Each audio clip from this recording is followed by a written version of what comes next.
Lipo, good morning po mga kapatid. Purihin po ang Diyos sa pagkakataon muli na makapaglingkod sa Kanya sa pamagitan po ng pagbabahagi ng Kanyang salita.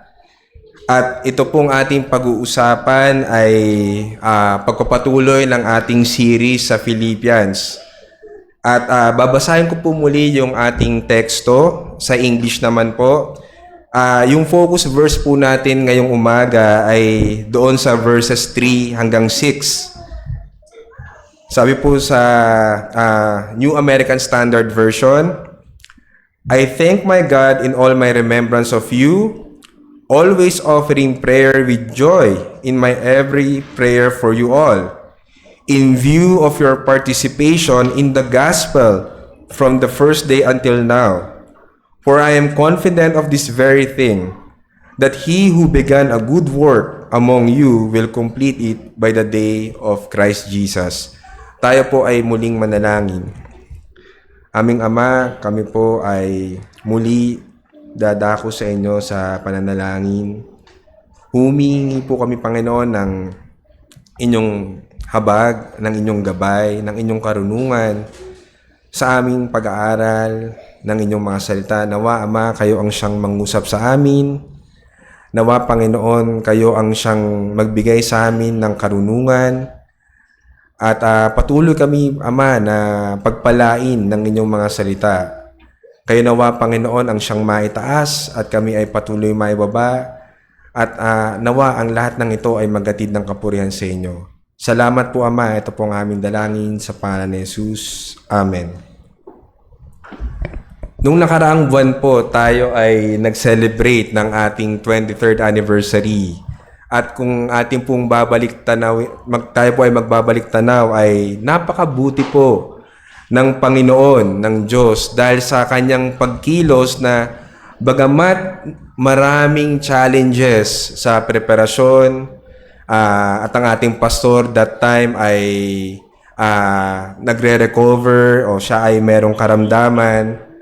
At maraming mga sabihin natin mga activities na tayong ginawa nung month of April ay naisagawa pa rin natin itong church anniversary natin na siyang naghatid ng masayang fellowship sa ating lahat. Nakasama natin ang mga taga-Sumandig, nakasama natin ng ilang tao mula sa Kalumpit, at makikita natin nandoon yung kagalakan, nandoon yung pagkilos ng Panginoon, nandoon yung kanyang pagsama sa ating anibersaryo. At lahat ng ito ay hindi dahil sa ating sariling lakas o sa ating magandang pagpaplano, ngunit ang lahat ng ito ay dahil tayo bilang mananampalataya ay tinawag ng Diyos para makisama, makiisa sa Kanya, sa fellowship. At yun po yung pag-uusapan natin sa umagang ito.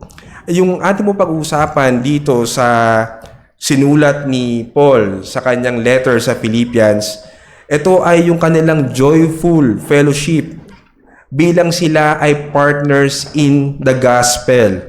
So ang sermon title po ngayon, umaga, ay Partners in Gospel, the Joyful Fellowship of Believers. So, ang message po natin ay fellowship in the gospel of Christ is a work of God that leads to thanksgiving and joy to Him. Ang pakikisama sa Ebanghelyo ni Kristo ay isang gawain ng Diyos na humahantong sa pagpapasalamat at kagalakan sa Kanya. At yun po ay magandang makita natin kung paano si Apostol Paul dito ay nag-uumapaw yung kanyang kagalakan, bagamat ang kanyang sitwasyon, alam po natin, sinulat ni Paul ito, na siya ay nasa prison. Pero yung joy sa kanyang buhay ay palaging naroroon. At isa sa mga sanhi ng joy na yon ay yung pakikisama o yung fellowship ng mga Philippian saints sa kanya in the gospel. So may tatlo po tayong titingnan na pag-uusapan sa verses 3 hanggang 6. Una po, yung joyful fellowship leads to a prayer with thanksgiving and joy, o yung masayang pagsasama-sama ay naghahatid sa atin na tayo ay manalangin ng may pasasalamat at kagalakan. Pangalawa po, a joyful fellowship is grounded in the gospel. So ang fellowship po, yun po ay nakasalig lamang sa ebanghelyo ng ating Panginoon. At sa panghuli, yung joyful fellowship, siya po ay work of God. Ito po ay gawa ng Diyos. Ito ay hindi gawa ng tao, ito ay gawa ng Diyos. Mag-umpisa po tayo sa verse 3. Babasahin ko po ulit. Sabi dito, I thank my God in all my remembrance of you, always offering prayer with joy in my every prayer for you all. I thank my God. So dito makita natin yung kanilang fellowship, yung kanilang magandang pagsasama ay nagbibigay ng kagalakan kay Apostol Pablo at nagbubunsod sa kanya na siya ay manalangin ng may pagpapasalamat. Sabi dito, I thank my God in all my remembrance of you. Sinimulan ni Apostol Pablo yung kanyang letter, yung body ng letter sa Philippians nang may pagpapasalamat.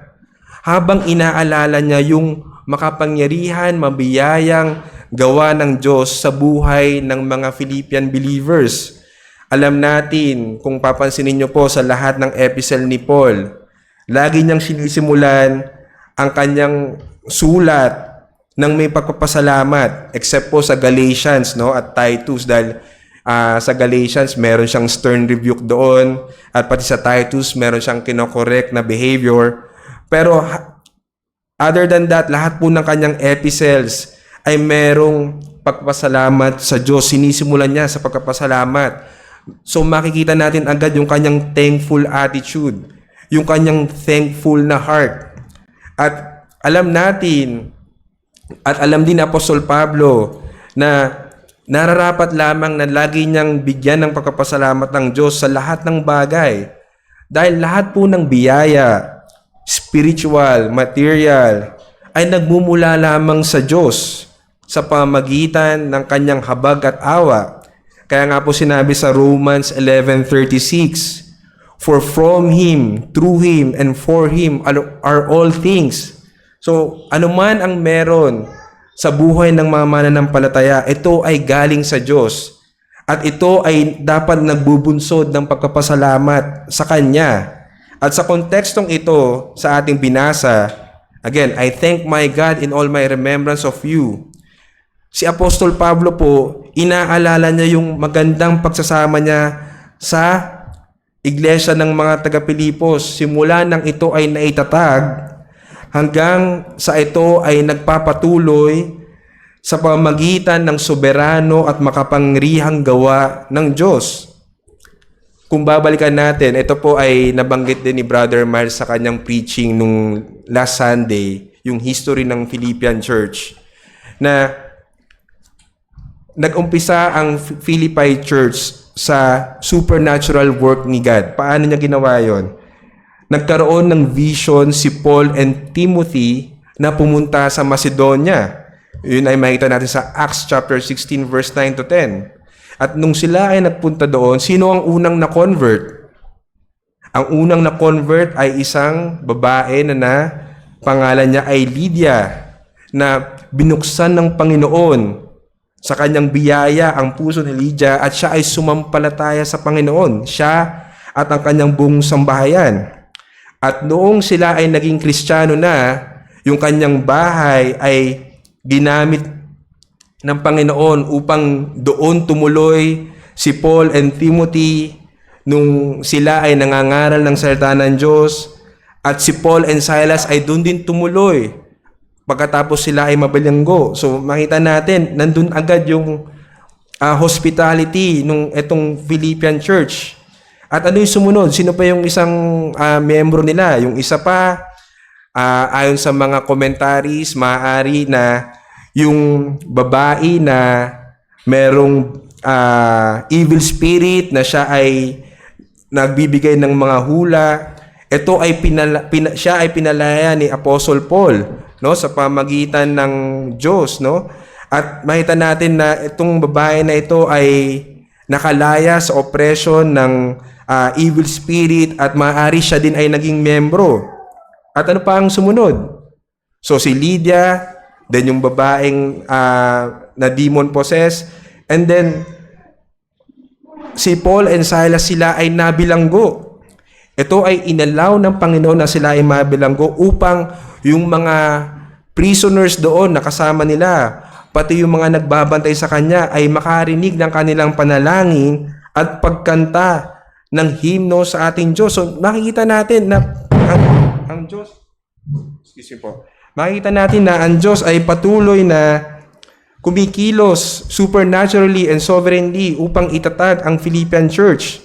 So, nung time na yun na sila ay nabilanggo, biglang lumindol, nabuksan ang kanilang mga tanikala at ito ay naghatid ng kaligtasan, hindi lamang sa mga kasama nila noon, higit mismo doon sa jailer o doon sa tagabantay kay Paul at ang kanyang pamilya. So, dito, makikita din natin na bukod sa sila ay naligtas supernaturally, pati ang kanilang puso ay nabago supernaturally. Dahil dun sa 2 Corinthians 8:1-5, makita natin na despite ng kanilang kahirapan, despite ng kanilang sitwasyon, ng kanyang suffering, nakuha pa po ng mga Philippian saints na mag-offering, magbigay ng suporta financially kay Paul para sa kalalaganap ng iglesia. Makikita po natin yung sa 2 Corinthians 8:1-5. Sabi doon na sa verse 3, "For I testify that according to their ability and beyond their ability, they gave voluntarily, begging us with much urging for the favor of participation in the support of the saints. And this, not as we had expected, but they had first gave themselves to the Lord and to us by the will of God." So makikita natin na napakaraming memories ni Apostle Paul sa mga Philippians na maganda, na very sweet, na talagang magbibigay, mag-move sa iyo o nag-move sa kanya na bigyan ng pasasalamat ang Panginoon. At dito, alam niyo po, itong Philippians, this is the only epistle na wala si Paul anumang ni-rebuke, no? Wala siyang sabihin nating stern rebuke, wala siyang kumbaga, wala siyang pinagalitan dito except kay Syntyche at Euodia na sinabi lang niya na magkasundo. Pero other than that, makita natin yung kanyang relationship dito sa church na ito ay napaka-espesyal. Kaya nga po, pag siya ay inisip niya palagi, sumagi sa isip niya yung saints ng Philippi, kung paano niya nakikita na yung ebanghelyo ng Panginoon ay gumagawa sa kanilang puso at kung paano sila ay nagpapagal, nagsasakripisyo para sa cause ng gospel, ito ay nagli-lead kay Apostle Paul na manalangin ng may pasasalamat sa Diyos. Ano pong makikita natin dito sa unang verse na ito? Tulad ni Apostol Pablo na sinimulan niya yung body ng letter niya sa pagkapasalamat, tayo din naman po dapat magkaroon ng same attitude na sinisimulan natin ang bawat yugto ng ating buhay ng may pagpapasalamat sa Diyos. Paggising pa lang po natin sa umaga, ano po yung unang ginagawa natin? Tayo po ba ay pagka off ng alarm sa ating cellphone ay biglang nagso-social media? O ang ginagawa ba natin ay paggising natin, tayo ay nananalangin, lumulod sa Panginoon nang merong pagpapasalamat sa panibagong buhay, sa panibagong araw na Kanyang ibinigay, sa Kanyang pag-iingat, sa ating pagtulog, sa pagbibigay niya ng kapahingahan. Yun po yung unang makikita natin na dapat nating i-apply sa ating sarili, na meron tayong attitude na sa bawat simula ng ating araw, nandoon yung pagpapanalangin natin agad at pagkapasalamat sa Diyos. At ano yung dapat na laman ng panalangin natin? Our prayer should always be filled with thanksgiving to God for all His blessings. Especially po yung mga spiritual blessings. Ano yung mga spiritual blessings na yun? Yung kaligtasan na ibinigay sa atin, sa ating pamilya, yung paglago ng ating mga kapatid sa pananampalataya, yung kanilang pagmamahal. Ipagpasalamat po natin yun sa Panginoon.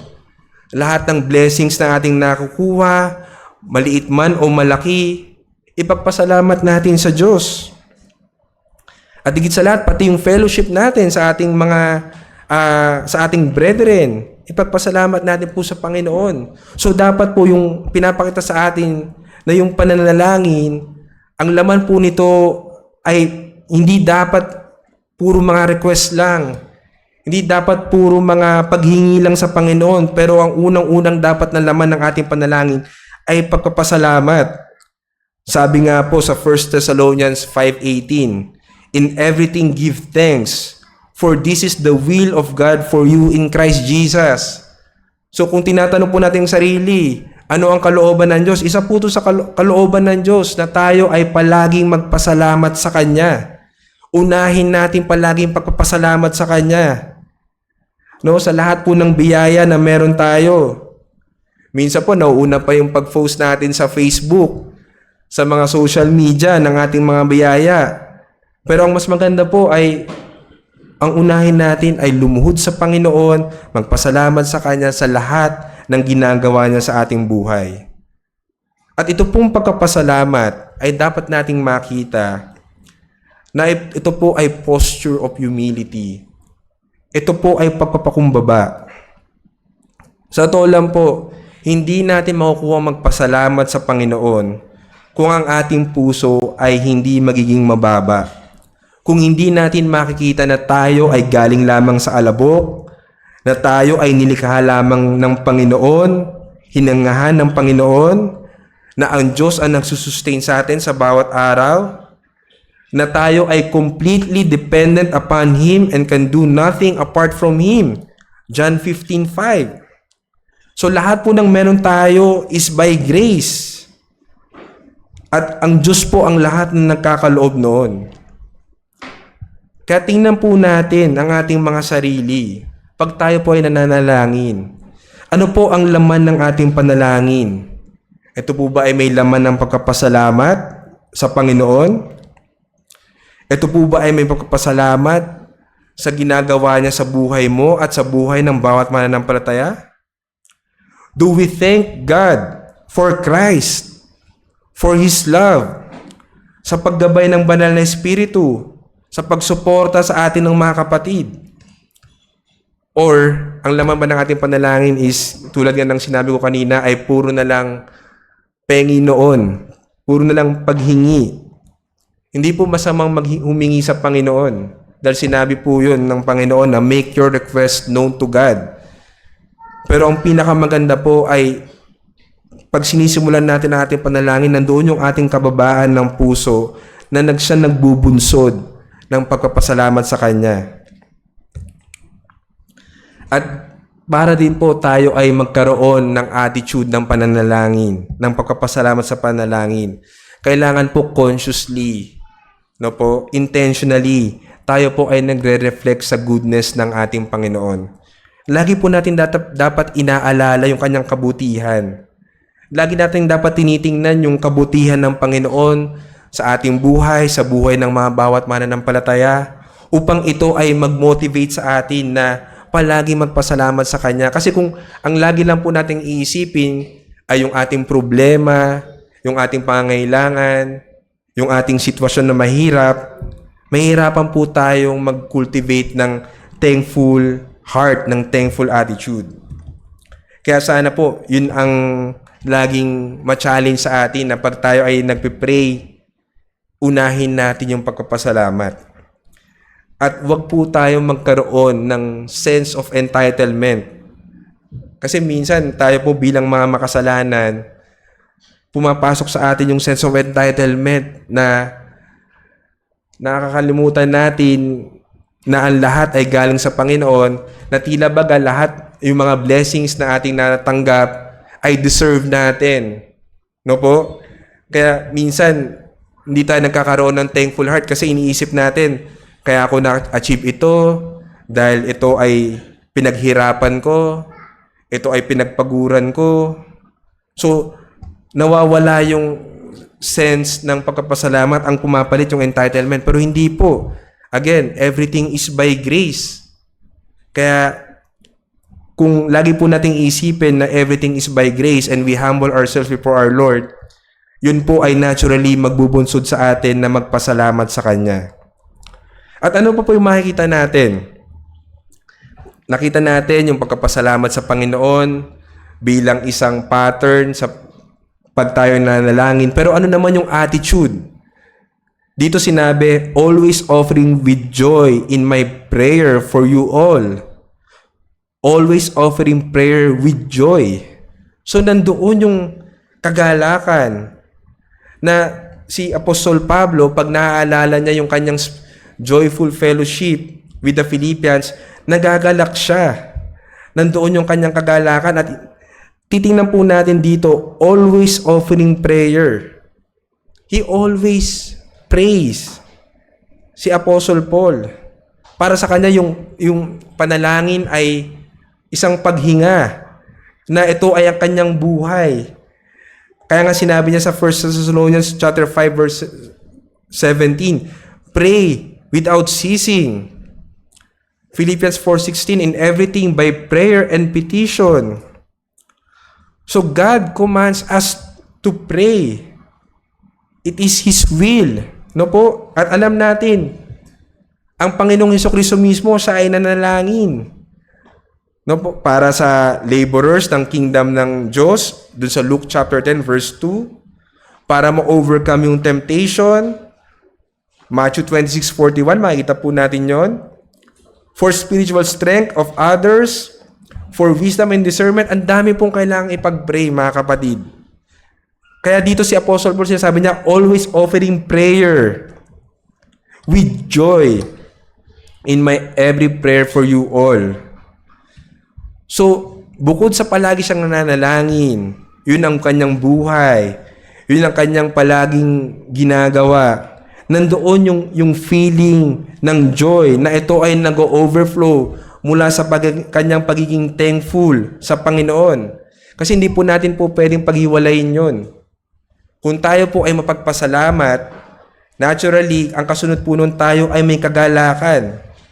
Kaya alam nga natin kanina, nabanggit natin na siya ay merong special na relationship sa congregation na ito. At ang pananalangin sa kanya ay isang kagalakan. Ang pananalangin sa kanila ay isang kagalakan para sa kanya.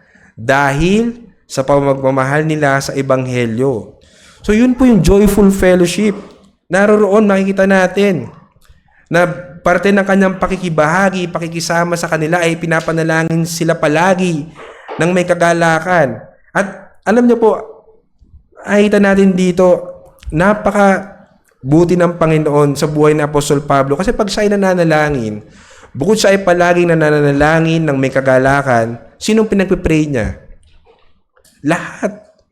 For all. Sabi dito, for you all. Alam niyo po ba, pag binilang niyo yung word na all, dyan sa Philippians chapter 3, chapter 1 verse 3 to 11, ang daming beses na sinabi yung all. So nakita natin dito na wala siyang favoritism. Lahat sa kanya ay pantay-pantay. Lahat sa kanya ay malapit sa kanyang puso. Yung buong iglesia ay pinapanalangin niya. At ano pong makikita natin?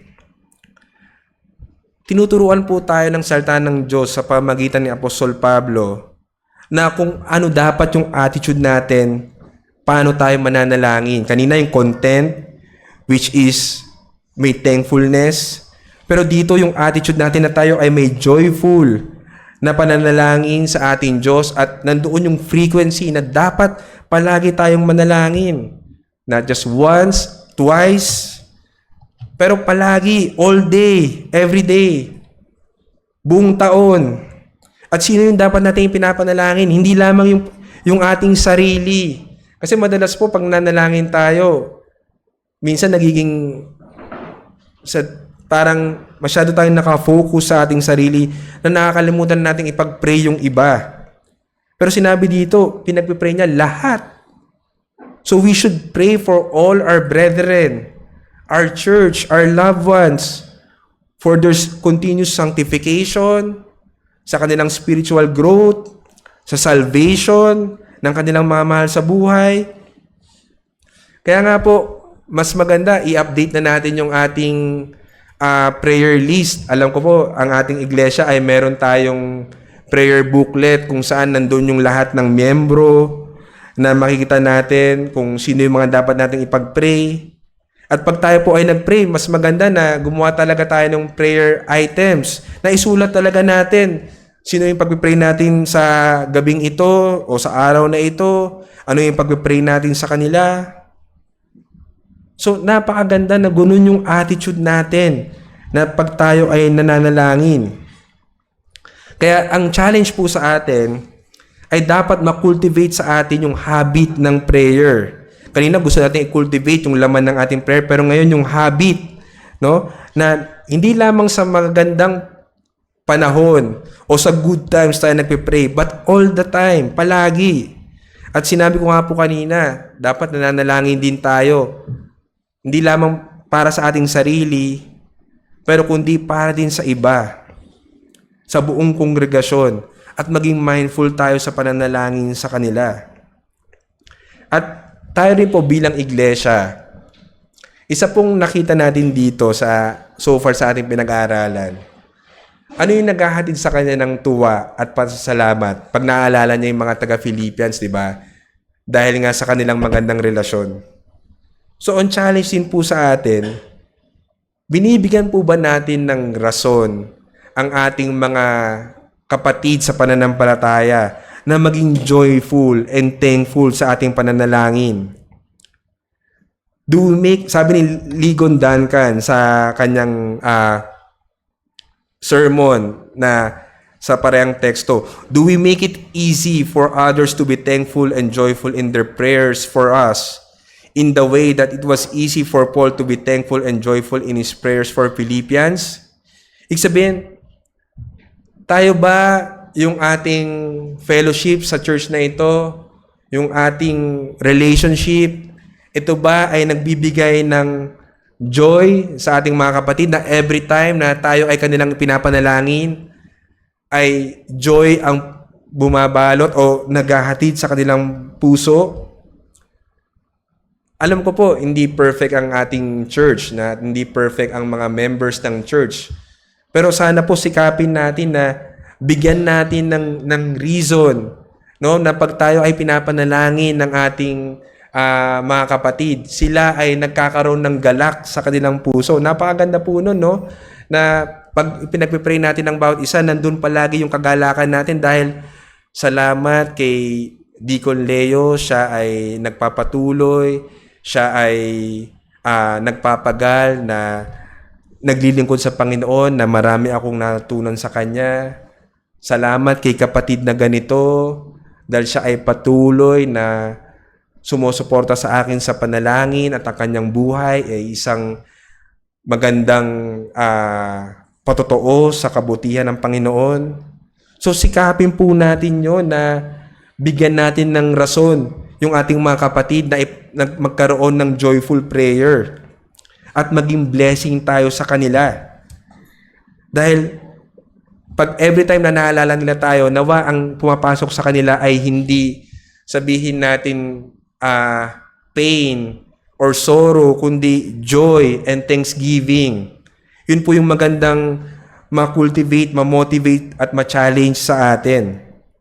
So doon, nakita natin, yung pala yung dapat na laman ng panalangin natin, na ito ay may thanksgiving, ito ay may kagalakan, ito ay palagian, ito ay para sa bawat isa. At dito makita natin yung pangalawang puntos natin, na yung joyful fellowship, it is grounded on the gospel. Sabi sa verse 5, in view of your participation in the gospel from the first day until now.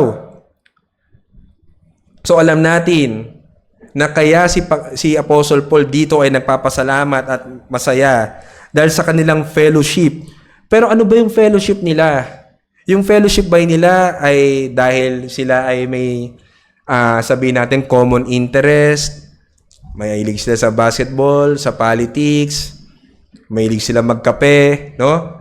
Kaya may fellowship sila? Hindi po. Ang fellowship ni Apostle Paul with the Philippi saints ay naka-ground or naka-focus sa ebanghelyo. No, na yung kanyang buhay kasama ng mga Philippi saints. Sila ay pare-parehas na nakatuon sa ebanghelyo ng ating Panginoon. At yung ebanghelyo, yung pag-participate nila sa gospel ng ating Panginoon, yun ang naghahatid sa kanila ng gratefulness and joy sa kanilang mga buhay. So ano ba ibig sabihin ng fellowship? Kasi marahil po, lagi natin naririnig yung fellowship na salita. Pero ano ba talagang ibig sabihin po nun? Ito ba ay camaraderie lang na kayo ay nagsasama-sama? Alam niyo po, yung original Greek term sa fellowship, yung koinonia, ang ibig sabihin po nun ay partnership. Partners kayo, partnership. Parang sa isang business partners po kayo. So pag business partners kayo, meron kayong common goal. Meron kayong common objective. 'Di ba? Pag sa business, ang objective nyo, of course, ay maging successful yung business, yun ay kumita. At therefore, kung kayo ay partners, nandoon yung action ninyo, nandoon yung investment ninyo, nandoon yung inyong pagpapagal, nandoon yung inyong pag-aambag para maging successful yung business. So dito rin naman sa Philippian Church, sinabi dito, partners in gospel. Sinabi, participation in the gospel or fellowship in the gospel sa ibang salin. So, makita natin na kaya si Paul nagpapasalamat sa Panginoon dahil yung Philippian saints, idinivote nila yung kanilang sarili sa ebanghelyo. So, yung kanilang active participation ay naroon. Nag-invest sila ng panahon, sila ay nanalangin kay Apostle Paul, pinalangin nila si Apostle Paul. Nakita natin sa Philippians 1:19, sila ay nag-share ng sufferings ni Paul. Hindi lamang sila puro ginhawa, pero talagang pinagtrabahuan nila, nagsakripisyo sila, nagbigay sila ng financial support kahit sila ay mahihirap. So nandoon talaga yung partnership nila, nandoon talaga yung pagsakripisyo nila. Hindi lamang sila spectators, hindi lamang sila parang okay, umaattend ako ng church, pero kayo na bahala dyan. Basta ako dito, chill lang ako, attend ako. Pero hindi, nandoon yung active participation nila. So yun po yung hinihiling sa atin ng Panginoon. Kung sinasabi natin na tayo ay may fellowship sa isa't isa, una, ang dapat pong mag-motivate sa atin, ang fellowship natin ay sa truth ng gospel, yung gospel truth. At yung gospel truth na yun, kung yun ay kumikilos sa ating buhay, ito ay maghahatid sa atin, magbubunsod sa atin, mag-motivate sa atin na actively tumulong upang ipalaganap ang ebanghelyo ng Panginoon. So kaya hindi lamang yung fellowship na ito ay dahil meron tayong mga common likes, common dislikes, common hobbies. Hindi po yun ganun kababaw lang. Mas malalim po ang meaning ng fellowship. Ang true joyful fellowship po ay nakasalig sa gospel ng ating Panginoon sa pagkapalaganap nito. Kaya nga sana po ma-challenge tayo na tayo ay maging handa na mag-sacrifice, to roll up our sleeves, no? Maganda tayo magtrabaho para sa ebanghelyo, na maging all-in tayo for sharing the truth of the gospel, for living the truths of the gospel. Kaya ang tanong po sa atin, saan po tayo nag-i-invest sa mundong ito? Kumusta yung commitment natin sa ebanghelyo? Saan natin ini-invest yung time natin? Yung ating pera, yung ating lakas. Ito ba ay sa fellowship ng gospel o sa ating pangsarili lamang? Tingnan po natin yun. Kung saan natin ibinibigay yung ating lakas. Nawa kung nakita natin na tayo ay may pagkukulang doon, hingin natin yung biyaya ng Panginoon na patuloy na i-mold yung puso natin, na magkaroon din tayo ng gantong partnership, ng gantong fellowship, na hindi lamang fellowship pag maganda ang sitwasyon, kundi fellowship na una naka-base sa truth ng gospel at ready na mag-sacrifice for the gospel, ready na mapahiya para sa gospel, na matuligsa para sa gospel, ready na mag-share ng gospel, ready na mag-suffer para sa gospel. Nawa, ganun po yung attitude natin. Kung sinasabi natin na may fellowship tayo sa Panginoon. At alam natin, again, babalik po tayo sa grace, na ito ay by grace of God, kaya lamang tayo makakagawa ng ganito. Kaya lang natin magagawa yung hinihingi ng salita ng Diyos, kung paano tayo dapat mag-participate sa Kanyang Ebanghelyo. It's only by grace. We cannot do it on our own. Kailangan buksan din ng Panginoong Hesus, ng Panginoong Diyos yung ating puso. Katulad ng pagbukas niya sa puso ni Lydia. At alam natin na ang Diyos ay mabiyaya at kaya niyang gawin yun. At paano niya ginagawa yun? At paano niya ginawa yun? Alam natin. Sabi sa 1 Corinthians chapter 1 verse 9, God is faithful, through whom you were called into fellowship with His Son, Jesus Christ our Lord. So, magagawa lamang natin ito dahil ang Diyos ang unang gumawa sa atin. Tayo ay tinawag niya sa pakikipag-isa, sa fellowship sa Kanyang anak, ang ating Panginoong Hesukristo. Which brings us to our last point, na yung fellowship, yung joyful fellowship, is a work of God. Nakita natin, it leads us to thanksgiving, in prayer and thanksgiving and joy. And then nakita rin natin na kaya tayo may fellowship sa isa't isa, it's because of our common goal, which is the gospel. Yun yung base ng ating fellowship sa isa't isa, at yun yung lagi nating ina-aspire na tayo ay mag-participate sa work ng gospel. And then lastly, yun nga po, ang lahat ng ito ay magagawa lamang natin because God first worked in us. Sabi dito, for I am confident of this very thing, that He who began a good work among you will complete it by the day of Christ Jesus.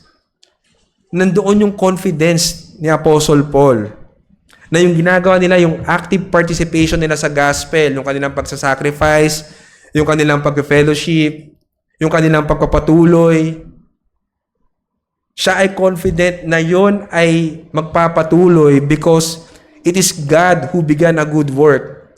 Alam niyo po, itong letter na ito, i-add ko lang po, nung sinulat niya ito, simula nung naitatag ang Philippi Church hanggang sa sinulat niya ito, it's almost 10 years. So kahit sa 10 years na iyon, pag naaalala niya yung Philippi Church, ito ay naghatid sa kanya ng galak, ng tuwa at pagpapasalamat. At ito yung pinaka-ultimate reason.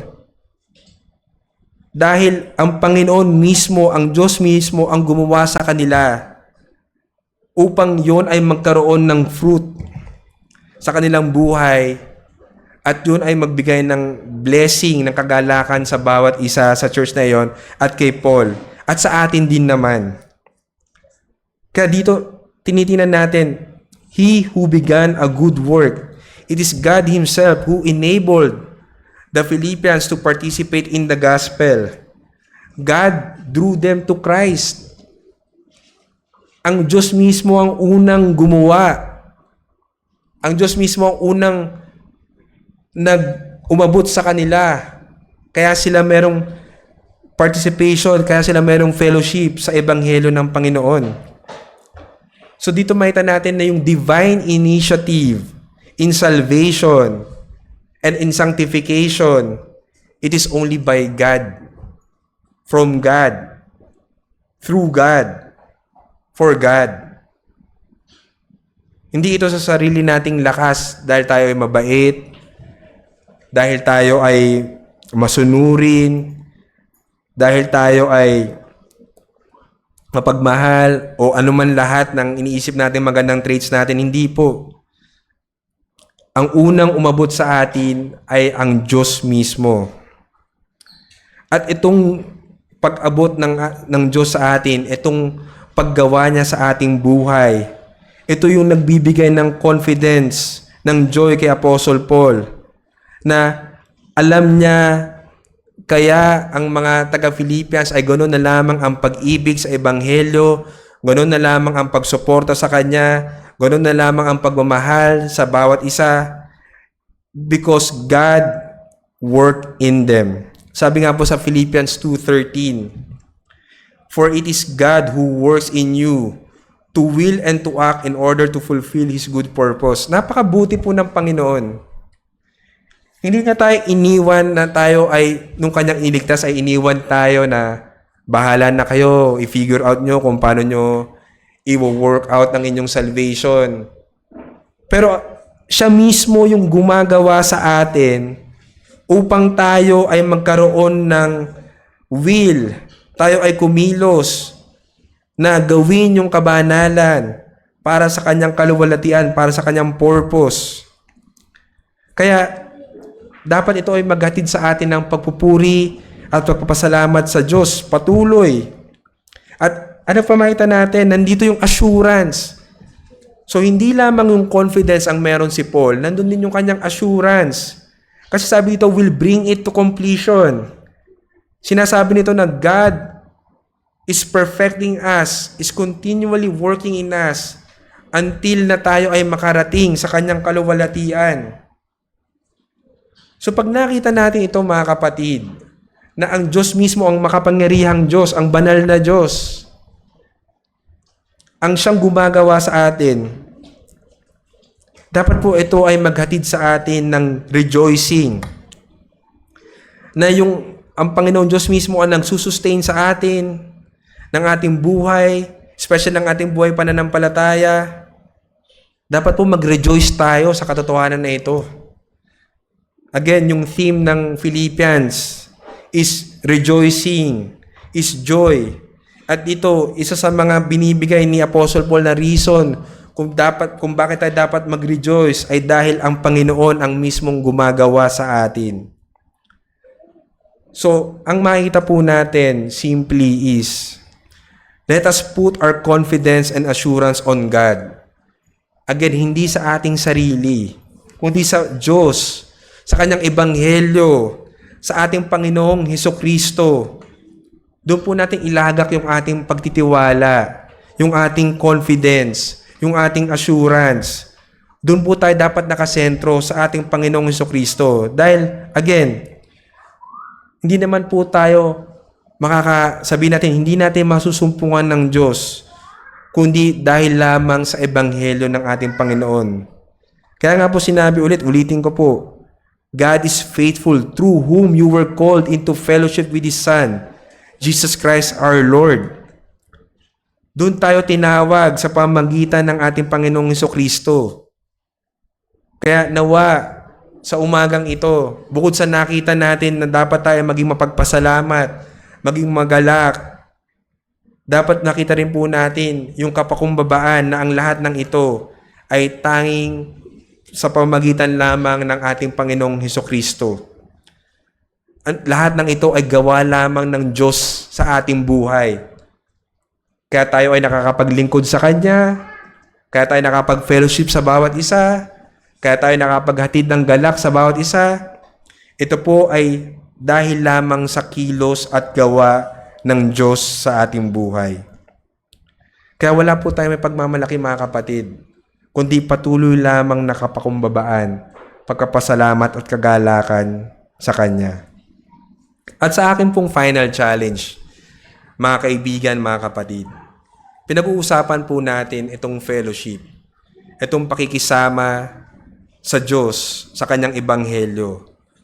At ang salita po ng Diyos itinuturo niya na sa pagtatapos ng mundong ito, sa pagtatapos ng ating buhay, dalawa lamang po ang kahinatnan natin. It's either we have eternal, joyful fellowship with the Lord, with God, or we have eternal separation from God in hell. Hindi po ako nagsabi noon, ang banal na salita po nagsabi noon. Ang Panginoong Hesukristo po ang nagturo ng pinakamarami tungkol sa impyerno. So nawa, mga kaibigan, mga kapatid, kung wala ka pang tunay na fellowship sa gospel ng Panginoong Hesukristo, kinakausap ka ng ating teksto ngayon na siya ay mabiyaya, siya ang kumikilos, siya ang nagbubukas ng puso, siya ay soberano, at siya ay mabiyaya at may habag na kung ikaw ay lalapit sa Kanya, believe in the Lord Jesus Christ and repent of your sins, magkakaroon ka ng tunay na fellowship sa Kanya, magkakaroon ka ng joyful fellowship sa Kanya, magkakaroon ka ng peace with God, magkakaroon ka ng kaligtasan, at yun yung kailangan po nating lahat, na magkaroon tayo ng pakikiisa sa Ebanghelyo. Dahil ang buhay po natin ay maiksi lamang. Ang panahon ay mabilis. Sa isang linggo, sa mga susunod na araw, June na naman. Half of the year na. Nagpapatuloy ang ating buhay hanggang sa katapusan nito. Pero lagi nating isipin, sa bandang huli, kanino tayo makipag-fellowship? Sa Diyos ba? Sa Kanyang paraiso? O doon sa naglalagablab na apoy? Naririto ang pag-asa, mga kapatid, mga kaibigan. Lumapit po tayo sa Panginoon. Hingin natin yung Kanyang habag at biyaya. At ibibigay niya po sa atin yung kaligtasan sa pamagitan po ng ating Panginoong Hesukristo, na siyang nagbayad, namatay para sa ating kasalanan, upang yung hinihingi ng kasulatan na kabanalan ng Ama ay maibigay, yung kabayaran ng kasalanan ay maibigay, at tayo ay magkaroon ng relasyon sa Panginoon, ng fellowship sa Kanya. Kaya sana po, mga kapatid, pag-isipan natin ng malalim kung nakanino yung fellowship natin. At nawa nakita natin na yung attitude of being thankful, of being joyful, of being prayerful is only possible by the work of God through the gospel of our Lord Jesus Christ. Tayo po ay manalangin. Aming Ama, salamat po sa mga salita ninyo na aming napagbulay-bulayan. Panginoon, tunay nga po na wala kaming may sasambit kundi pagpapasalamat sa inyo dahil ang lahat ay sa inyo lamang nagmula. Kayo ang gumawa sa amin ng good work, Panginoon, at kayo ang patuloy na nagsusustain sa amin sa good work na ito ay ang aming kaligtasan, ito ang aming sanctification. At kayo ang siyang kukumpleto nito, Panginoon, hanggang sa aming glorification, Ama.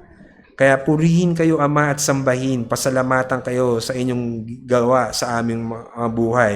Nawa, Panginoon, ay ang aming thankfulness at joy ay mag-overflow sa aming paglilingkod sa inyo, na gaya po ng mga Philippian saints ay italaga namin ang aming buhay sa inyong ebanghelyo, sa pagpapalaganap nito, Ama, na kami ay maging handang magsakripisyo, mag-suffer, Panginoon, para po sa inyong gospel, para po sa inyong ebanghelyo, Panginoon. Salamat po, Ama, sa lahat ng kabutihan ninyo sa amin. Salamat po sa inyong biyaya. Ito po ang aming dalangin sa pangalan ni Jesus. Amen.